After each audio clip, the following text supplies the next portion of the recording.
You may hear him. Down goes Frazier. Down goes Frazier. Guys, there's nothing like boxing, and there are no athletes like fighters. Struggling to get to his feet. Incredible tickets. Unbelievable. Takes another right. Burns in deep trouble again. Burns it down. Burns it. You know, you pay him a price, I guess, but the man said I've been in love.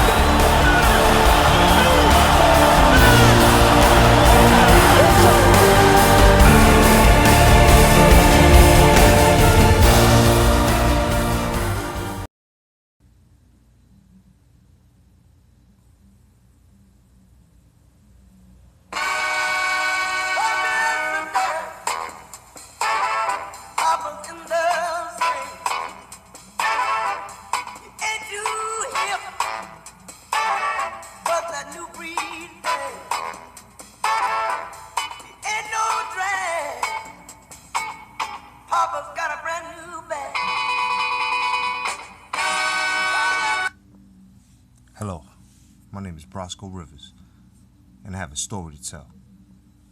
Actually, I have two, but I promise it won't bore you, nor will it waste your time.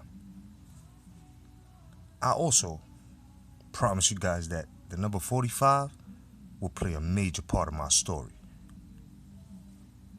See, it all began with my pops, Kelvin Rivers, the baddest motherfucker to put on a pair of boxing gloves. Now, you hear a lot of cursing, and I will also bring you into situations in which some of you will ask yourselves, what the fuck just happened? Now, Pops, he took the game by storm. He shocked the world, and nobody, I mean nobody, beat Pops. Man, he had it all. Everything a boxer needed in that ring, my Pops had it all.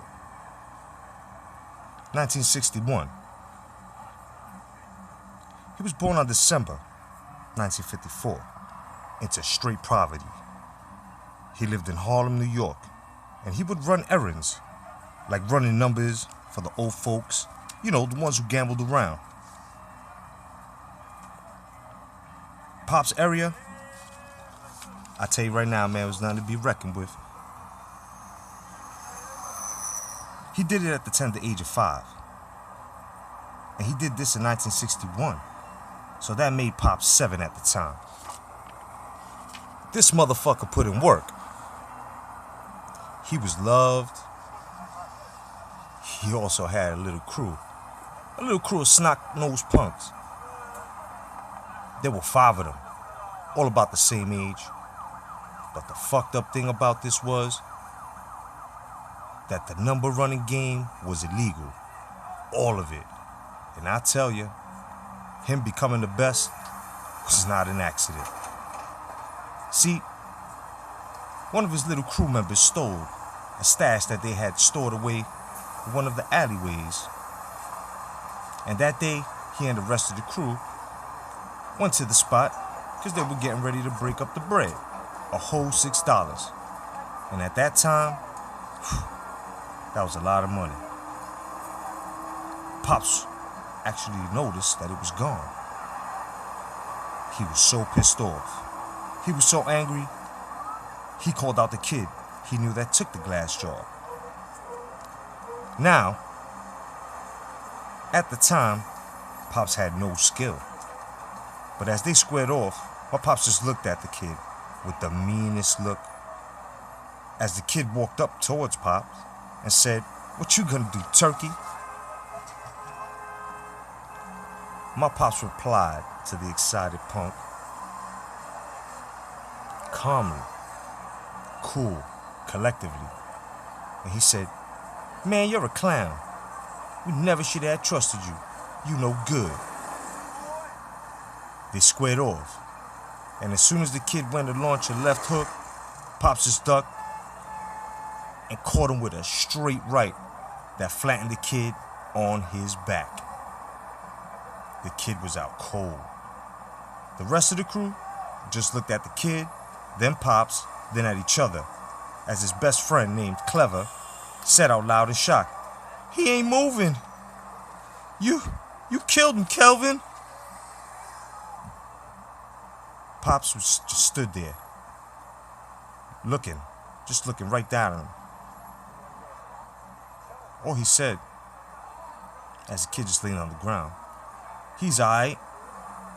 Brother, next time he'll know better." To this day, I say, if he's still alive, the kid that is, he would now be proud to actually say he was Kelvin Rivers' first knockout. At that moment, a man in his late 20s, like 28, 29 years of age, saw the tussle between the two kids and was shocked. When he saw Pops land that straight right, flush on the kid's forehead, he was shocked. He ran up to Pops. He said, "Hey, kid, that was one hell of a knockout.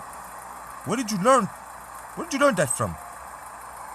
Pops just replied, "Mister, he stole from us $6 we all worked hard for. He had no right. My mama always told me to be honest. I didn't learn that from anywhere. God gave me that. He gave that to me."